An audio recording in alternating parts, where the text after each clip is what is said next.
Hi reviewees, this is Tutor Marife. This is the uncut solution for this problem. A section in a coliseum has 32 seats in the first row, 34 in the second row, 36 in the third row, and 48 in the ninth row. From the 10th up to the 20th row, all have 50 seats. Find the seating capacity of the section of the Colosseum. The choices are 908, 900, 920, and 910. To be able to solve for the required seating capacity of the section of the Colosseum, we need to find these two hidden problems. The first hidden problem is the total number of seats in the first to ninth row. And the second hidden problem is the total number of seats in the 10th to 20th row. Let's concentrate on the first hidden problem, the total number of seats in the first to ninth row. Let's use the shortcut notation S sub 9. Observe that the numbers of seats in the first to ninth row form an arithmetic sequence with the common difference of 2.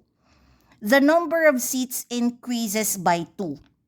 In this arithmetic sequence, the first term, which is denoted as a sub 1, is 32. The second term is 34. The third term is 36. The ninth term, which is denoted as a sub 9, is 48. And the number of terms, which is denoted as n, is 9. To find the sum of the first n terms of an arithmetic sequence, we use this shortcut formula. S sub n equals n over 2 times quantity a sub 1 plus a sub n. S sub n stands for the sum of the first n terms. N stands for the number of terms. A sub 1 stands for the first term. A sub n stands for the nth term. So when n equals 9, this shortcut formula becomes S sub 9 equals 9 over 2 times quantity a sub 1 plus a sub 9. Replace a sub 1 with its value 32. Replace a sub 9 with its value 48. By Gemda's rule, perform operation within parentheses first before you multiply. So 32 plus 48 equals 80. And 80 times 9 over 2 equals 360 seats. Reduce by 2 first, then multiply to get 360.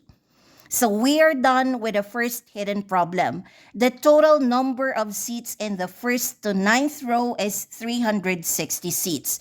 Now let's proceed in solving for the second hidden problem, which is the total number of seats in the 10th to 20th row.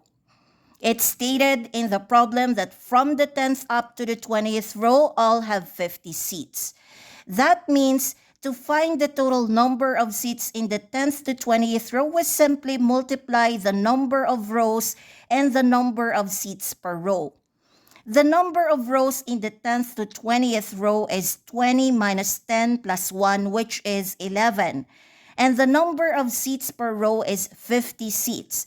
So 11 times 50 equals 550 seats.